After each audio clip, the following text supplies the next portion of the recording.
মাননীয় বিদ্যালয়ৰ অধ্যক্ষ মহোদয় প্ৰমুখ্যে বিদ্যালয়ৰ সহকৰ্মী শ্ৰদ্ধাৰ শিক্ষক শিক্ষয়িত্ৰীসকল মৰমৰ ছাত্ৰ ছাত্ৰীসকল আৰু ছাত্ৰ ছাত্ৰীৰ অভিভাৱক অভিভাৱিকাসকল লগতে উপস্থিত ৰাইজ আৰু আজি এই শিশু দিৱসৰ কেন্দ্ৰ কৰি আমন্ত্ৰণ কৰি অনা আমন্ত্ৰিত অতিথি মিংমাং উচ্চ মাধ্যমিক বিদ্যালয়ৰ সহকাৰী শিক্ষক বিশ্বজিৎ বৰুৱাদেৱ সকলোলৈকে শুভেচ্ছা জ্ঞাপন কৰিছোঁ আৰু আজি এই দিৱসৰ সম্পৰ্কে দুটামান কথা ছাত্ৰ ছাত্ৰীসকলৰ সন্মুখত অৱগত কৰাৰ কাৰণে আগবাঢ়িছোঁ। তোমালোকে সকলোৱে আজিৰ দিনটো শিশু দিৱস বুলি সকলোৱে জানা আৰু প্ৰতি বছৰে উদযাপন কৰি আহিছা। শিশুসকলক কেন্দ্ৰ কৰি আজি এই 14 নৱেম্বৰ দিনটো ভাৰতবৰ্ষত পণ্ডিত জৱাহৰলাল নেহেৰু যিগৰাকী ব্যক্তি আছিল ভাৰতবৰ্ষৰ স্বাধীন ভাৰতৰ প্ৰথমগৰাকী প্ৰধানমন্ত্ৰী, তেখেতৰ জন্মদিনটোক শিশু দিৱস হিচাপে উদযাপন কৰি অহা হৈছে। সমগ্ৰ বিশ্বতে শিশু দিৱস উদযাপন কৰে, কিন্তু বিশ্বৰ 191খন দেশে 20 নৱেম্বৰ তাৰিখটো শিশু দিৱস হিচাপে উদযাপন কৰে, কিন্তু আমাৰ ভাৰতবৰ্ষই এই 14 নৱেম্বৰ তাৰিখটো শিশু দিৱস হিচাপে উদযাপন কৰে। 1955 চনত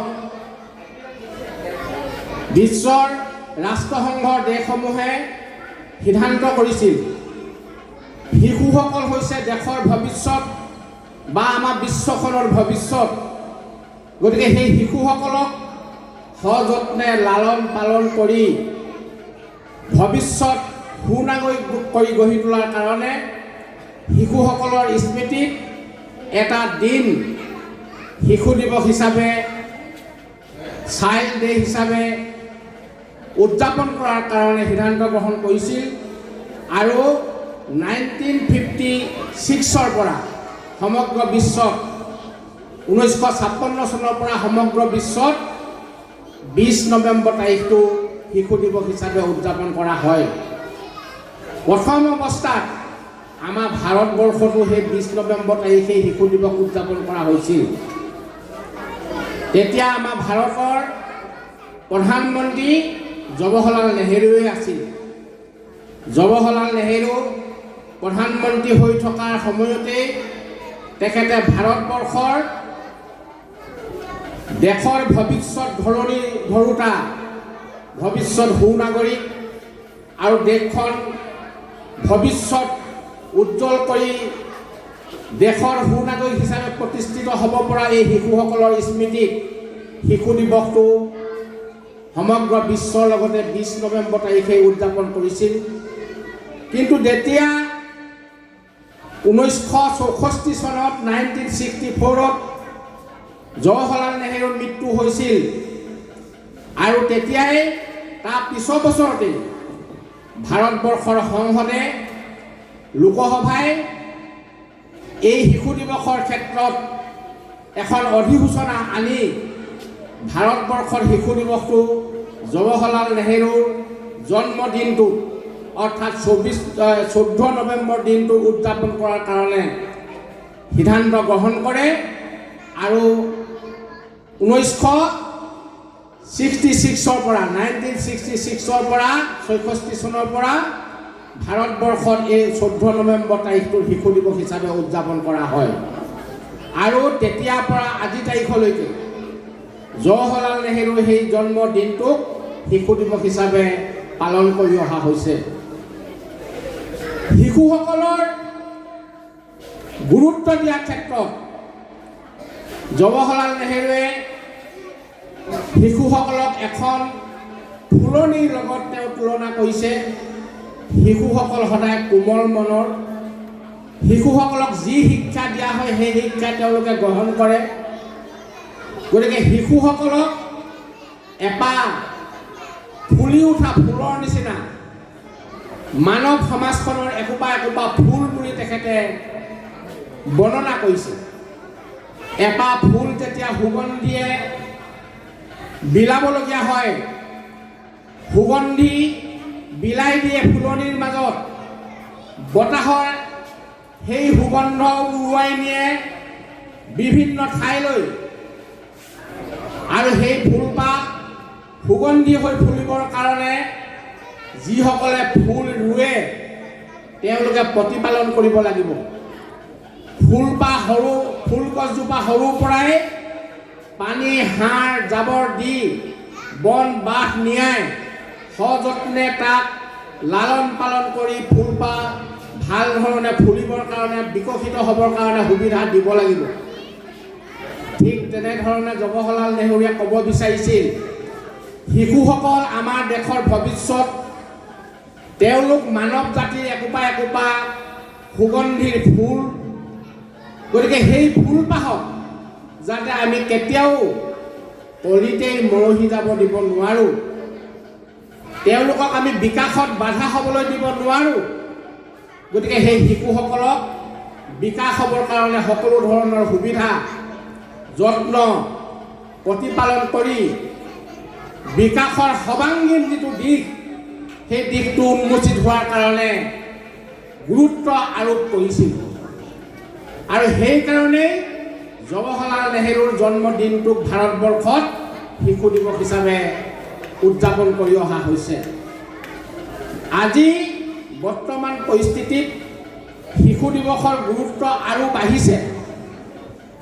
কণ কণ শিশুসকলক বৰ্তমান ভাৰতবৰ্ষত শিশুৰ যি অধিকাৰ, সেই অধিকাৰসমূহৰ লগত সন্নিৱিষ্ট কৰা হৈছে। শিশুৰ প্ৰথম অধিকাৰ হৈছে প্ৰতিটো শিশুৱে ভাৰতবৰ্ষত শিক্ষা লাভ কৰা, উপযুক্ত চিকিৎসা সেৱা লাভ কৰা, আৰু সৰ্বাংগীন বিকাশৰ কাৰণে যিখিনি দিশ বিদ্যায়তনিক দিশৰ উপৰিও সহবিদ্যায়তনিক দিশসমূহত খেলা ধূলা, সাংস্কৃতিক ক্ৰিয়া, শৰীৰ চৰ্চা, এই ধৰণে যিমানবিলাক সহবিদ্যায়তনিক দিশ আছে, এই দিশবিলাকত ইচ্ছা অনুযায়ী আৰু ছাত্ৰ ছাত্ৰীসকলৰ যি ৰাপ, সেই ৰাপ অনুযায়ী তেওঁলোকক বিকাশ হ'বৰ কাৰণে সুবিধা প্ৰদান কৰাটো হৈছে বৰ্তমান শিক্ষা ব্যৱস্থাৰ মূল কৰ্তব্য আৰু দায়িত্ব। গতিকে শিক্ষানুষ্ঠানসমূহত অকল পাঠ্যপুথিৰ লগতে সীমাবদ্ধ নাৰাখি আমি ছাত্ৰ ছাত্ৰীসকলক, শিশুসকলক কেনেকৈ সামাজিকীকৰণ কৰিব পৰা যায়, শিশুসকলে কেনেকৈ এখন সমাজৰ লগত নিবিড়ভাৱে মিলি যাব পাৰে, সমাজত যিটো শান্তি সম্প্ৰীতি ঐক্য, এই এনাজৰী বান্ধোনৰ মাজেদি শিশুসকল কেনেকৈ বিকশিত হৈ উঠে তাৰ ওপৰত গুৰুত্ব আৰোপ কৰিছে। প্ৰত্যেক শিশুৰ নিজস্ব একোটা একোটা স্বাভিমানী হেঁপাহ বা ৰাপ, অনুৰাগ এইবিলাক আছে শিশুবিলাকত। এজন ছাত্ৰই হয়তো গণিত বা ইংৰাজী বিষয়ত তেওঁ দুৰ্বল, কিন্তু তেওঁ অসমীয়া, বিজ্ঞান বা আন আন বিষয়ত তেওঁ খুব সবলো হ'ব পাৰে। ঠিক তেনেধৰণে কিছুমান ছাত্ৰ ছাত্ৰীয়ে খেলা ধূলা কৰিবলৈ মন নকৰে আৰু নোৱাৰে, কিন্তু কিছুমান ছাত্ৰ ছাত্ৰীয়ে আকৌ খেলা ধূলাত খুব ৰাপ, সংগীতত খুব ৰাপ, শৰীৰ চৰ্চাত খুব ৰাপ। গতিকে এনেধৰণে প্ৰত্যেক শিশুৰ ৰাপ, আবেগ, অনুভূতি এইবিলাক সুকীয়া সুকীয়া। সেইবিলাকক আমি শিক্ষকসকলে সেই শিশুবিলাকক অধ্যয়ন কৰি কোনটো শিশু কোন ক্ষেত্ৰত, কোন বিষয়ত, কোন দিশত তেওঁ ৰাপ বেছি আছে, তেওঁ সেই কোন ক্ষেত্ৰত বিকাশ কৰিবৰ কাৰণে বেছি ইচ্ছা কৰে সেই দিশটো উলিওৱা আৰু সেই দিশত আগবঢ়াই দিয়া, সেই দিশত আগবাঢ়িবৰ কাৰণে দিহা পৰামৰ্শ যাৱতীয় ব্যৱস্থা গ্ৰহণ কৰাটো হৈছে বৰ্তমান শিক্ষা ব্যৱস্থাৰ এক মূল চাবিকাঠি।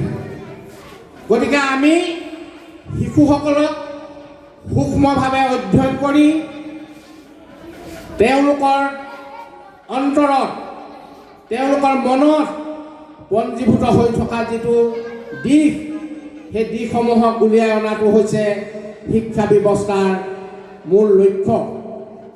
আৰু সেই লক্ষ্যত উপনীত হোৱাৰ কাৰণে বৰ্তমান শিশু দিৱসৰ প্ৰাসংগিকতা খুব বেছি গুৰুত্ব পাইছে। আজি শিশুসকলক আমি যি ধৰণেই বুজাওঁ বা যি ধৰণেই শিকাওঁ সেই ধৰণে তেওঁলোকে গঢ় লৈ আৰু ভৱিষ্যত তেওঁলোকে সেই ধৰণেই গঢ় লৈ সমাজত প্ৰতিষ্ঠিত হ'ব বিচাৰে। গতিকে আজি সমাজখন এক বিশ্বায়নৰ যুগত প্ৰতিযোগিতাৰ মাজত অৱতীৰ্ণ হোৱা এখন সমাজ। প্ৰতিটো ক্ষেত্ৰত প্ৰতিটো বিষয়ত আজি তুমুল প্ৰতিযোগিতা।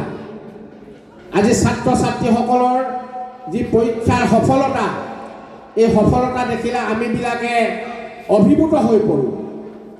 আজি এনেকুৱা ছাত্ৰ ছাত্ৰী আমাৰ শিক্ষানুষ্ঠানবিলাকত আছে বা আমাৰ সমাজত আছে, বহু ছাত্ৰ ছাত্ৰীয়ে বিষয়বিলাকত 100 ভিতৰত 99, 100, 98 এনেকুৱা নম্বৰ পায়। আৰু বৰ্তমান প্ৰতিযোগিতাত সমূহত 100 ভিতৰত 100 পোৱা ছাত্ৰ ছাত্ৰী বহুত আছে।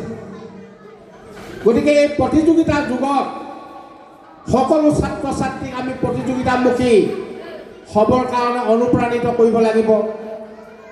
পঢ়াৰ প্ৰতি যিটো ধাউতি, সেই ধাউতি শিক্ষক শিক্ষয়িত্ৰীসকলে বিদ্যালয়ত যেনেধৰণে দিশ নিৰূপণ কৰি দেখায়, সেই দিশ বা সেই ক্ষেত্ৰত অভিভাৱক অভিভাৱিকাসকলে যদি নিতৌ যত্ন লোৱা নহয় বা শিশুটোক আগবাঢ়ি যোৱাৰ ক্ষেত্ৰত দিহা পৰামৰ্শ দিয়া নহয়, তেতিয়াহ'লে তেওঁলোক আমি আশাতীতভাৱে বিকাশ হোৱাটো কেতিয়াও কামনা কৰিব নোৱাৰিম।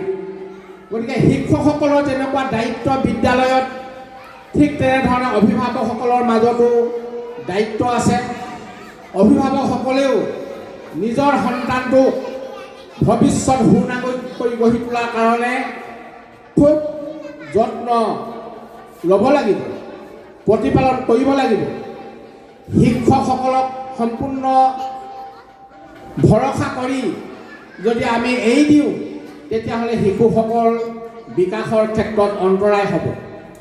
শিক্ষকসকলে বিদ্যালয়ত এজন এজন শিক্ষকে ছাত্ৰ ছাত্ৰীসকলক এটা বা দুটা ক্লাছত পায়, এটা ক্লাছ 40-45 মিনিট পায়। সেই 40-45 মিনিট দিনটোৰ ভিতৰত সমগ্ৰখিনি কথা তেওঁলোকৰ আগত দাঙি ধৰাটো সম্ভৱ নহয়। গতিকে মাক দেউতাক বা অভিভাৱকসকলে শিশুসকলক ঘৰত যিমানখিনি সময় পায়, শিক্ষক শিক্ষয়িত্ৰীসকলে বিদ্যালয়ত সিমান সময় নাপায়। তাৰ মাজতে শিক্ষকসকলৰ অভিজ্ঞতা, শিক্ষকসকলৰ বুদ্ধিমত্তা, এইবিলাকৰ ভিত্তিত তেখেতলোকে ছাত্ৰ ছাত্ৰীসকলক দিশ নিৰ্ণয় কৰাৰ ক্ষেত্ৰত যিখিনি আঙুলিয়াই দিয়ে, শিক্ষা আহৰণৰ ক্ষেত্ৰত যিখিনি দিশ নিৰ্ণয় কৰি তেওঁলোকে দেখুৱাই দিয়ে, সেইখিনি যথেষ্ট। আৰু সেইখিনিৰ লগত যদি অভিভাৱকসকলে সহায় কৰে, তেতিয়াহ'লে একোজন শিশু ভৱিষ্যত দেশৰ সুনাগৰিক হৈ গঢ়ি উঠাত সহায়ক হ'ব। আৰু প্ৰতিটো শিশুৱেই জীৱনত সপোন দেখিব, তেওঁলোকে সপোন দেখিব ভৱিষ্যত এজন সুনাগৰিক হৈ সমাজত প্ৰতিষ্ঠিত হোৱা, নিজক আত্মপ্ৰতিষ্ঠা কৰা, পৰিয়ালটোক সমাজত প্ৰতিষ্ঠা কৰা, লগতে আমাৰ অঞ্চলটো, ৰাজ্যখন আৰু দেশখনক বিকাশৰ ক্ষেত্ৰত ইন্ধন যোগোৱাত তেওঁলোকে সম্বল হিচাপে পৰিগণিত হ'ব। গতিকে এই আশা সমাজৰ প্ৰতিজন ব্যক্তিয়ে এই আশাত অৰিহণা যোগাব লাগিব, ইন্ধন যোগাব লাগিব। দিহা পৰামৰ্শৰ লগতে সহায় সহযোগিতাৰ মাজেদি যদি আমি শিশুসকলক আগবঢ়াই নিয়াৰ কাৰণে গুৰুত্ব দিওঁ, তেতিয়াহ'লে আমাৰ সমাজখন ভৱিষ্যত উজ্জ্বল হ'ব। আৰু ইয়াৰ লগে লগে এতিয়া বৰ্তমান যুগ হৈছে এক যান্ত্ৰিকতাৰ যুগ, বিজ্ঞানৰ যুগ। প্ৰতি মুহূৰ্তত যন্ত্ৰ, অট'মেশ্যন, কম্পিউটাৰ এইবিলাকৰ যোগেদি আমাৰ দেশখন বা সমগ্ৰ বিশ্বখন পৰিচালিত হৈছে এতিয়া।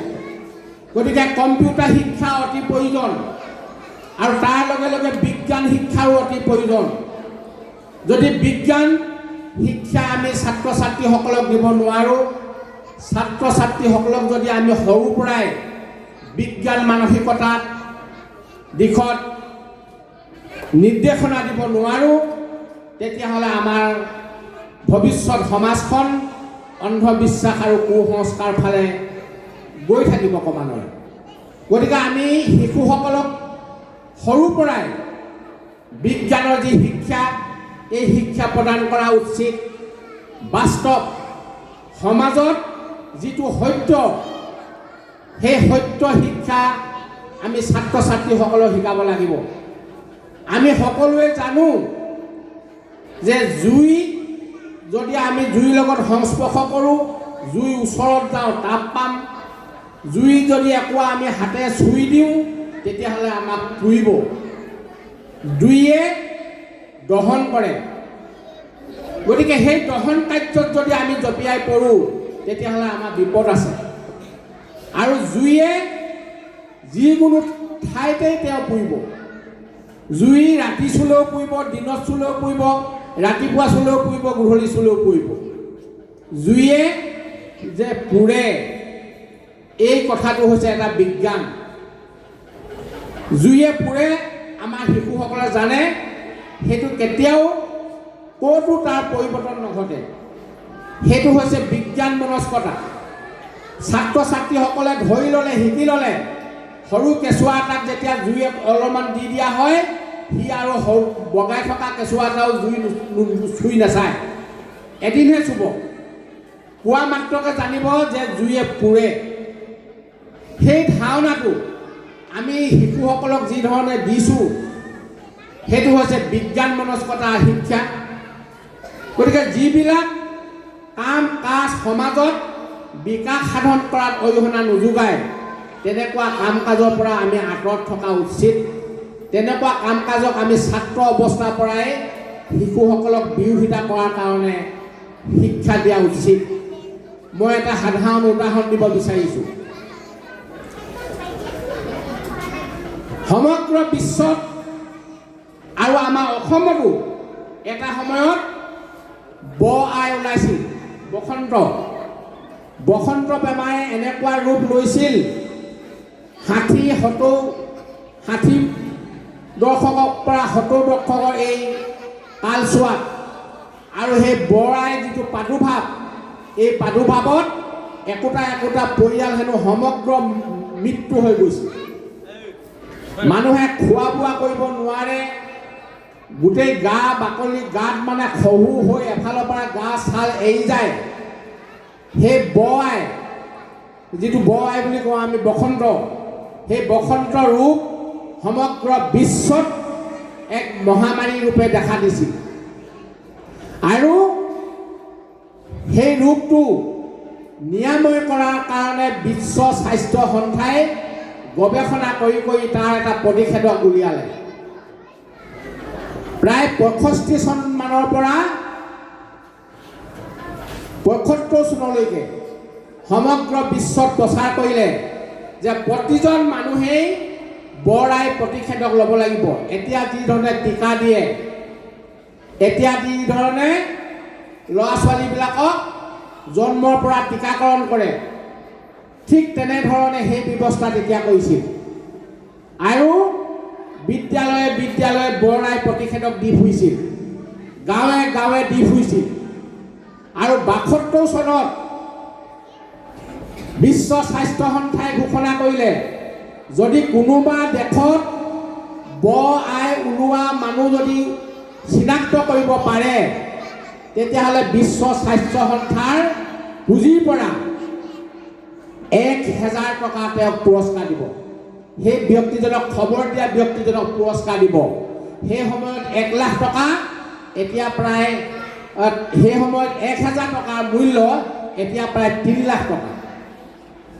৭২ চনত ঘোষণা কৰিছিল।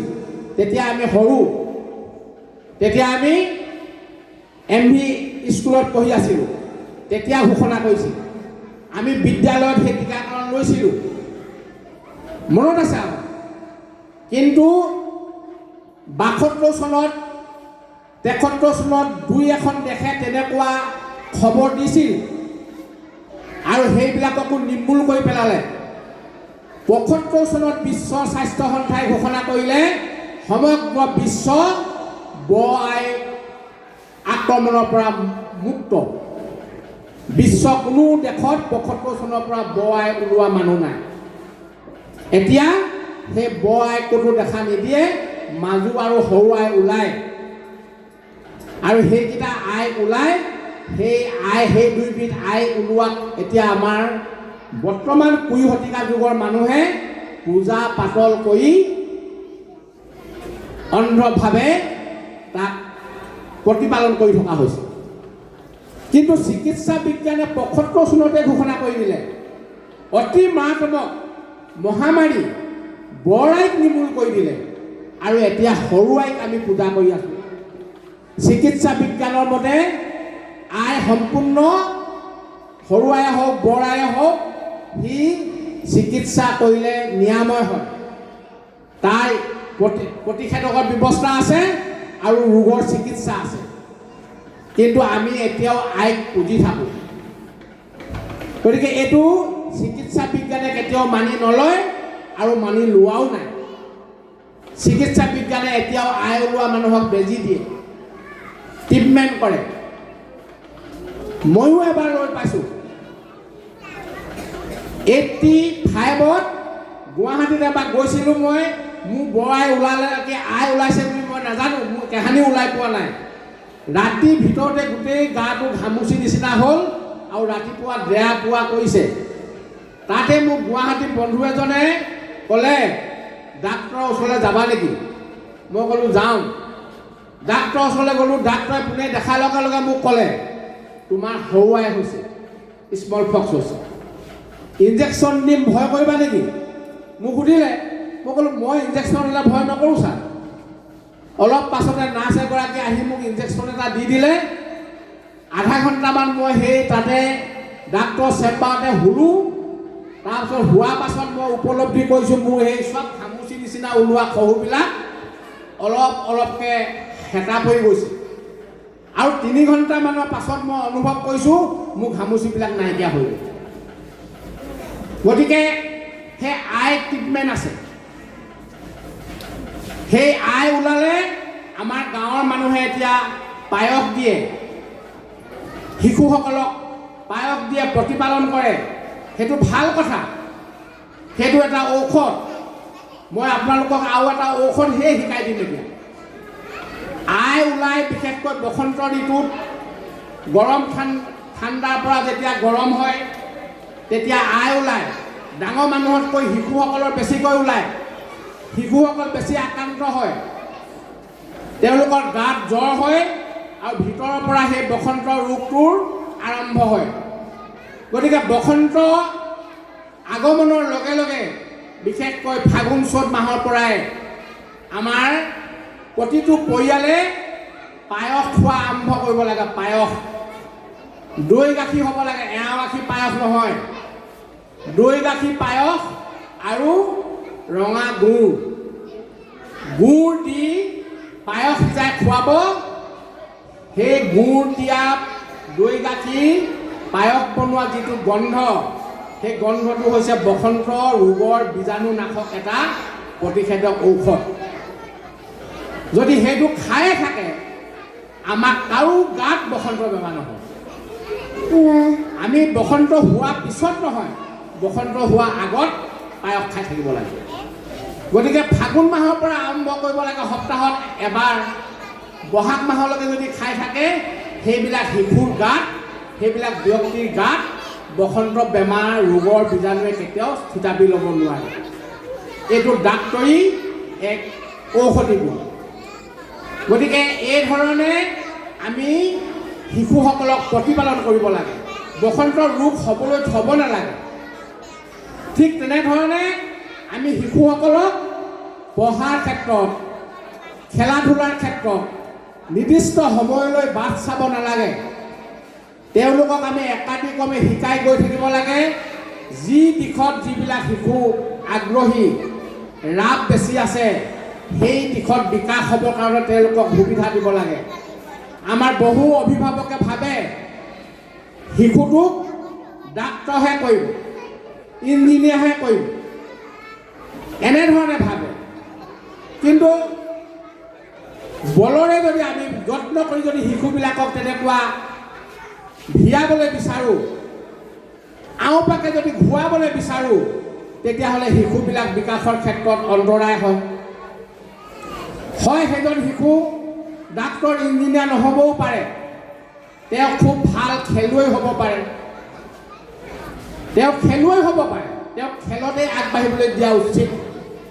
তেওঁ সংগীতো ৰাপ হ'ব পাৰে, তেওঁ বাদ্যযন্ত্ৰ বজাবলৈও ৰাপ হ'ব পাৰে। গতিকে যি ক্ষেত্ৰত যিটো শিশু বিকাশ হোৱাৰ কাৰণে বা ৰাপ বেছি, সেই দিশত আগবাঢ়িবলৈ দিয়াটো হৈছে আমাৰ শিক্ষক শিক্ষয়িত্ৰী আৰু অভিভাৱকসকলৰ মুখ্য ভূমিকা। আমি সেই দায়িত্বহে পালন কৰিব লাগে। গতিকে এইখিনি যদি সুযোগ সুবিধা দিয়ে আমি শিশুসকলক বিকাশৰ কাৰণে সুবিধা প্ৰদান কৰোঁ, তেতিয়াহ'লে প্ৰতিটো শিশুৱেই নিজৰ নিজৰ ৰাপ থকা বিষয়ত তেওঁলোকে আত্মপ্ৰতিষ্ঠা হ'ব পাৰিব। আজি জুবিন গাৰ্গ যদি ডাক্তৰ ইঞ্জিনিয়াৰ হ'লহেঁতেন, কোনোবাই কলেজ মহাবিদ্যালয় বা ইউনিভাৰ্চিটি লেকচাৰ হ'লহেঁতেন, ইমান মানুহে তেওঁক চিনি নাপালেহেঁতেন।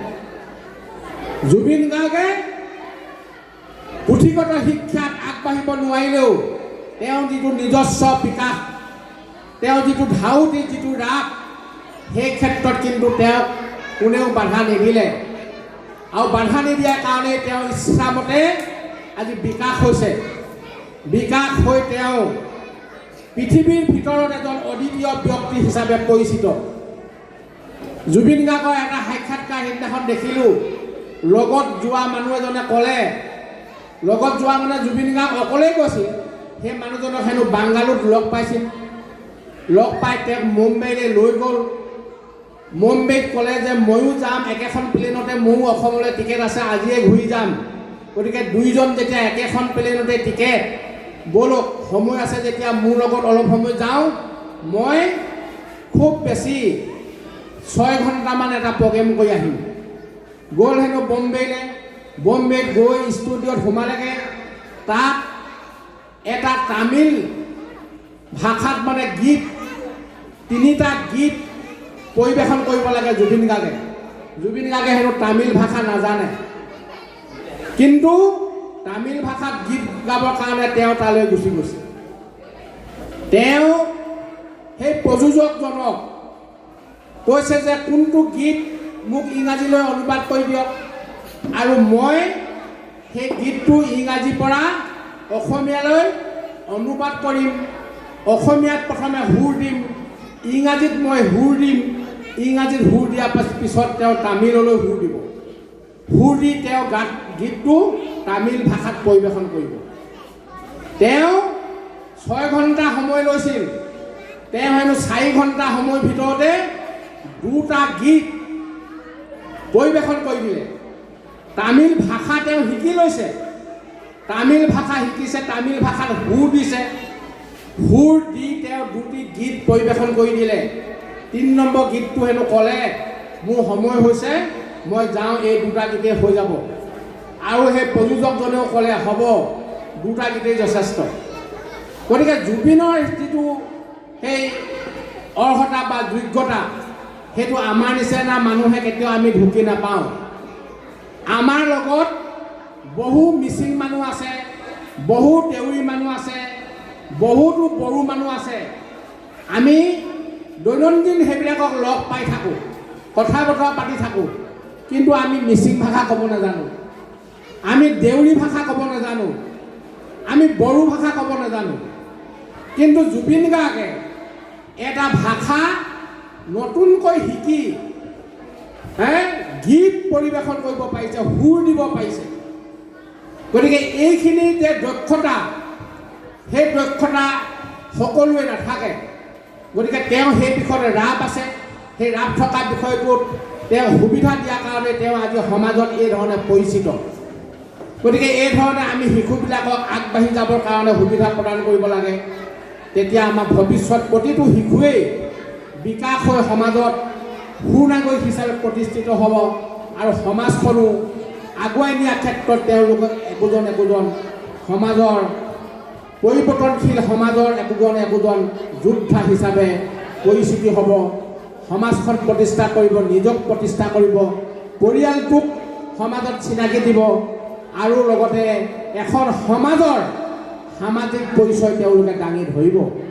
শেষত মই বৰ দীঘলীয়া কৰিব খোজা নাই, এই বিদ্যালয়ৰ প্ৰতিটো শিশু যাতে ভৱিষ্যতে সুনাগৰিক হিচাপে প্ৰতিষ্ঠিত হোৱাৰ ক্ষেত্ৰত শিক্ষক শিক্ষয়িত্ৰী আৰু অভিভাৱকসকলে এটা ফুল পুলিক লালন পালন কৰাৰ দৰে প্ৰতিপালন কৰি বিকাশৰ ক্ষেত্ৰত সকলো ধৰণৰ সুবিধা প্ৰদান কৰে, প্ৰতিটো শিশু সৰ্বাংগীন বিকাশ হয়, তাৰ আশা ৰাখি সকলোকে ধন্যবাদ জনাই মই মোৰ চমু বক্তব্য সামৰণি মাৰিছোঁ। ধন্যবাদ।